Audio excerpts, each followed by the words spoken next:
তো শুভ সকাল বন্ধুরা, তোমরা সবাই কেমন আছো? আশা করি ভালো আছো, আমরাও ভালো আছি। যাই হোক, তোমাদের কাছে আর কোনো কাজকর্ম শেয়ার করলাম না, ডাইরেক্ট ঠাকুর ঘরেই আসলাম। আর রোজ আর কি কাজ শেয়ার করবো, তাই না? আমাদের তো হাউস ওয়াইফদের সব একই কাজ থাকে। পাতলা মসুর ডাল আর মাছ ভাজা গরম গরম খাবে। মেয়ে খেতে খেতে আমার রান্না হয়ে যাবে। মেয়েকে বলছে, তুমি খেয়ে স্নান করো, আমি তো রান্নাটা করি। আজকে মেয়ে চুল কাটবে, মেয়ে ভীষণ খুশি। কারণ 6-এ পড়ে, তাই না? ছোটো আছে, বাবা যখন 8-এ উঠবে তখন চুল বড় করবা। কারণ আমিও মেয়েকে বেশি স্নান করে দিতে পারি, মেয়ে নিজে নিজে বেশিরভাগ সময়টা স্নান করে। তাই মেয়েকে বলছি, বাবা তুমি চুল কাটো। মেয়ে রাজি হয়ে গেছে। তাই মেয়ে ততক্ষণ খেয়ে নেক, আমি তো রান্নাটা কমপ্লিট করি। তারপরে মেয়ের স্কুলে কিছু জিনিস কিনতে হবে, মেয়ের খাবার দাবার কিনতে হবে, কারণ ঘরে কিছু খাবার নেই মেয়ের। আর তোমাদের দাদাভাই এবার কিছু কিনে দিয়ে জানি, কারণ বাড়িঘরে কাজগুলো টাকা পয়সা শেষ হয়ে গেছে, হাতে একদম টাকা নেই। তাই আমার কাছে কিছু টাকা আছে, তো ওই টাকা দিয়ে মেয়ের জিনিসপত্রগুলো কিনে নিয়ে আসি। রান্নাবান্না কমপ্লিট হলো, এখন বাজে 1টা বাজতে 5 মিনিট বাকি।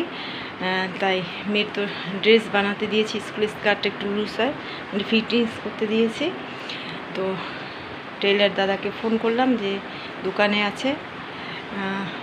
তো এখন রেডি হয়ে বাজারে যাচ্ছে, 1টা বাজতে 5 মিনিট বাকি।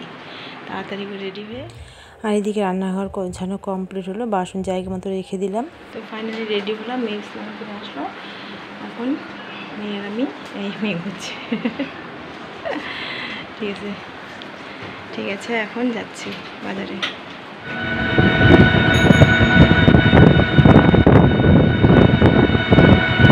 আসলাম, ব্যাংকের হলো না, বললো 2 দিন পরে আসতে।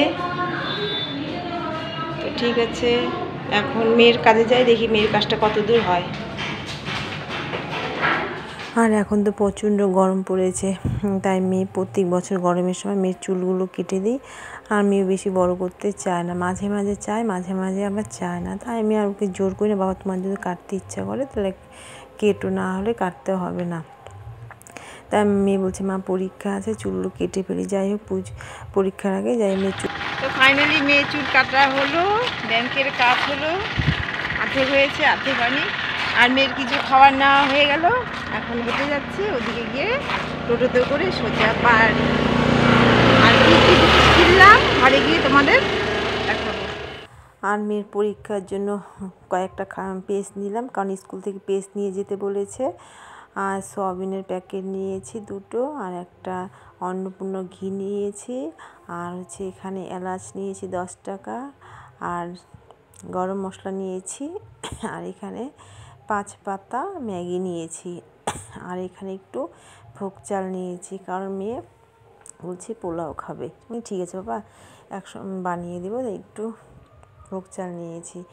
আর এখানে নিয়েছি হচ্ছে পনির, আর হচ্ছে একটু ক্ষীরের দই নিয়েছি মেয়ের জন্য। এগুলো হচ্ছে মেয়ের পছন্দের খাবার কিনেছি। তো বন্ধুরা, এই তোমাদের দাদাভাই চলে গেছে, তো ঘরটা ভীষণ ফাঁকা ফাঁকা, তাই একা একা বসে আছি। মেয়ের পরীক্ষা, মেয়ে বই পড়ছে। তুমি আমার আসলে দেখো বন্ধুরা মেয়ের অবস্থা, মেয়ের কালকে পরীক্ষা। মেয়ে বলছে, মা আমাকে আশীর্বাদ করো, আমি যেন ভালো রেজাল্ট করতে পারি। দেখো মেয়ের অবস্থা। তোমাদের মানে পুচকু সোনারা এরকম করে নাকি আমাকে কমেন্ট করে বলো তো। আমি রেজাল্ট চাই না বাবা, আমি চাই তুমি সুস্থ থাকো, ভালো থাকো, আমি এটাই চাই। আমি কিচ্ছু চাই না, তোমার চাকরি টাকরি কিচ্ছু করতে হবে না, তুমি ভালো থাকো, সুস্থ থাকো, আর মানুষের সাথে ভালোভাবে কথা বলবে, তাই না? অনেকে আছে দেখবে, ছোটই কি বড়ই কি, মানুষের সাথে কীভাবে কথা বলতে হয় অতটুকু কিন্তু জানে না, তাই না? মানুষের সাথে ভালোভাবে কথা বলাটাই মেন, তাই না? মানুষ সবাই বলবে যে এটা কার মেয়ে, অমুকের মেয়ে, তাই না? এটাই মেন বলবে না, বলবে যে অমুকের মেয়ে, তাই না? ভালো বলবে না, মেয়েটা খুব ভালো, রাস্তাঘাট দিয়ে চলাফেরা করে, ভালোভাবে কথা বলে, এটাই তো, তাই না? অনেকে দেখবে চাকরি বাকরি করছে কিন্তু মানুষের সাথে কীভাবে ব্যবহার আচরণ করতে হয় অতটুকুও জানে না। মেয়েকে সবসময় এই কথাটাই বলি।